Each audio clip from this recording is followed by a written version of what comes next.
আমি এই জুলাই গাদ্দারদের বিরুদ্ধে এই আক্তার হোসেন থেকে শুরু করে যারাই এই গাদ্দারিগুলো করেছে, দুর্নীতিগুলো করেছে, তাদের বিরুদ্ধে আমি দুর্নীতি দমন কমিশন থেকে শুরু করে যে কোনো জায়গায় মামলা করার জন্য, যে কোনো ব্যবস্থা নেওয়ার জন্য আমি রাজি আছি। আমার সেই সৎসাহস আছে, আমার কাছে আরো যথেষ্ট প্রমাণ আছে। আমি যদি নিরাপত্তার বিষয়টা নিশ্চিত হতে পারি, আমি সেগুলো উদ্যোগ নিতে আমি রাজি আছি। আমি নিজেই চাক্ষুষ সাক্ষী। আমি তো এটাও মিডিয়াতে বলেছি, যদি আমার নিরাপত্তা ঝুঁকি আছে, যখন আমি এই ধরনের দুর্নীতিগুলো ফাঁস করছি, যখন উপদেষ্টা থেকে শুরু করে জুলাইয়ের সাথে যারা গাদ্দারি করেছে তাদের বিরুদ্ধে যখন আমি বলছি, তখন কিন্তু বিভিন্নভাবে আমি জীবনের হুমকি পাচ্ছি। আমার পিছনে লোক লাগানো হয়েছে, আমার বাসা পর্যন্ত তারা গিয়েছে। এই ধরনের জীবনের ঝুঁকিগুলো আছে। যদি আমি সঠিক সাপোর্ট পাই, যদি সরকার এবং অন্যান্য জায়গা থেকে আমাকে নিরাপত্তার যে বিষয়টা আছে, আমাকে যদি নিরাপত্তা নিশ্চিত করা হয়, তাহলে আমি এখানে অনেকগুলো প্রমাণ রেখেছি। দেখেন, এখন শুনেন, মানুষ কি চায়। মানুষ একবারে খোলাখুলি ভাবে তাদেরকে দেখাইতে হবে যে ভিডিওতে টাকা নিচ্ছে। এই জগতে এই সময়ে এসে কেউ দুর্নীতি এইভাবে করে না। আপনারা যে আল জাজিরাস ম্যান, ওই যে প্রাইম মিনিস্টার্স ম্যান আল জাজিরাতে যে দেখেছেন, সেখানে কি প্রমাণ ছিল? সেখানে প্রমাণের আনুষঙ্গিক বিষয়গুলা, যেগুলো দেখলে বোঝা যায় যে একটা মানুষ সত্যি কথা বলতেছে কি বলতেছে না, আসলেই সে দুর্নীতি করেছে কি করেছে না। এই যে আক্তার হোসেনের বিরুদ্ধে আমি যেটা বলেছি, এর সাপেক্ষে আমি অনেকগুলো প্রমাণ দিয়েছি। যেমন আমি নিজে চাক্ষুষ সাক্ষী, আরো 10 জন কমপক্ষে চাক্ষুষ সাক্ষী ছিলেন। ওই যে আমজনতা দলের তারেক রহমান, আপনারা জানেন, সে আওয়ামী লীগের পক্ষে অবস্থান নেওয়ায় আমি কিন্তু এখন তার বিপক্ষে কথা বলছি। সে আমার কেউ না, কিন্তু তারপরেও কিন্তু সে নিজে সাক্ষী ছিল। আরো 10 জন চাক্ষুষ সাক্ষী ছিল। আমাদের সামনেই ফোনে টাকাটা চেয়েছে এবং 1 লক্ষ টাকা দিয়ে দেওয়ার পরে সেই টাকাটা নিয়ে যেই হিংস্রভাবে বলছে যে 50 লক্ষ টাকা না দিলে আমরা যেরকম পিপি বানাতে পারি আবার তুলে দিতে পারি, এই ধরনের কথা বলছে। আরো কি প্রমাণ আছে শুনেন। যখন এই বিষয়টা তারেক ভাই আমার আগে কিন্তু আমজনতা দলের তারেক রহমান একবার ফাঁস করেছিল, সেই সময়ে আক্তার হোসেন আবার শিরিন আপাকে কল দিয়েছে। শিরিন আপাকে কল দিয়ে বলেছে যে আপনি, ওনাকেও কিন্তু অব্যাহতি দেওয়া হয়েছে অন্য কারণে। বলা হয়েছে আপনি যদি আমার পক্ষে স্টেটমেন্ট দেন, অর্থাৎ মিথ্যা স্টেটমেন্ট দেন যে আক্তার হোসেন এরকম কোনো কিছু করেন নাই, তাহলে আপনাকে আবার দলে ফিরিয়ে নেওয়া হবে। আপনি ওই তারেক ভাইয়ের বিরুদ্ধে এই স্টেটমেন্টটা দেন এবং আমার পক্ষে দেন। শিরিন আপা কিন্তু স্পষ্ট বলে দিছে। আমি তো আপনাদেরকে নাম ধাম ধরে বলছি, যারা ভিকটিম তাদের কথা বলছি, আপনারা তাদের সাক্ষাৎকার নেন, তাদের বিষয় নেন। আমি অনেক মিডিয়ায় তাদের নাম্বার দিয়েছি, কিন্তু কেন জানি না, যেহেতু তথ্য উপদেষ্টা বসে আছেন, তারা হয়তো বিভিন্ন চাপ দিয়েছেন, মিডিয়াগুলো সঠিক নিউজ করছে না। না হলে আমি তো যথেষ্ট সোর্স দিয়ে দিয়েছি, চাক্ষুষ সাক্ষীদের নাম বলে দিয়েছি, তারা তো সেটা যাচাই করতে পারে।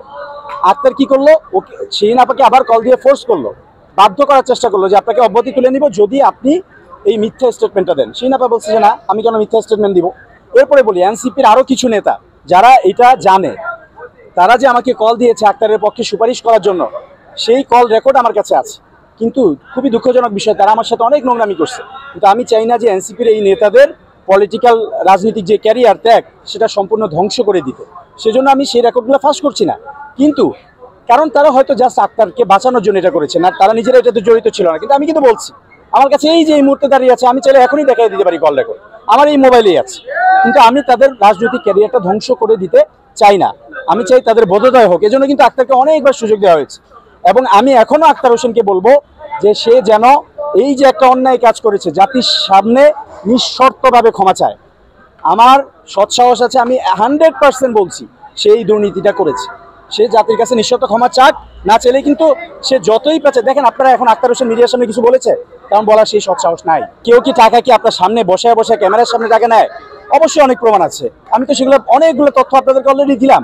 আপনারা অ্যাডভোকেট শিরিন আপার সাথে কথা বলেন, আপনারা ওই যে তার ছেলে জুলাইয়ে যে আহত হয়েছে তমালের সাথে কথা বলেন, আপনারা আমজনতা দলের তারেক ভাইয়ের সাথে কথা বলেন, আপনারা আরো বিভিন্ন প্রমাণ আছে সেগুলো নিয়ে করেন।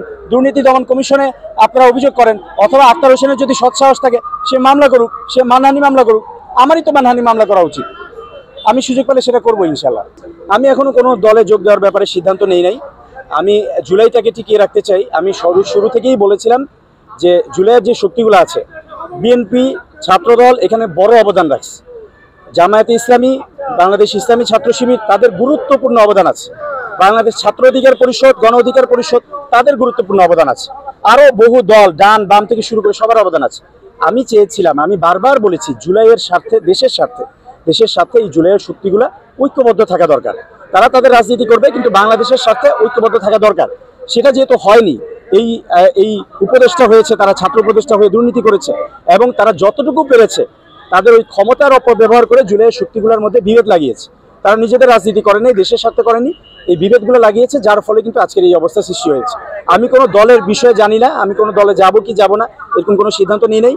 কিন্তু আমি ফ্যাসিবাদী আমলে সব সময় রাজপথে ছিলাম এবং ভবিষ্যতেও বাংলাদেশের স্বার্থে আমি রাজপথে থাকবো। এবং জুলাইয়ের এই যে স্পিরিট, এটাকে টিকিয়ে রাখার জন্য, এত মানুষ যে শহীদ হয়েছে সেটাকে টিকিয়ে রাখার জন্য যা যা করা দরকার আমি করব। যারা জুলাইয়ের সাথে গাদ্দারি করেছে তাদের বিরুদ্ধে আমি আমার যে বিদ্রোহ ঘোষণা করেছিলাম সেটা আমি চালিয়ে যাবো ইনশাল্লাহ।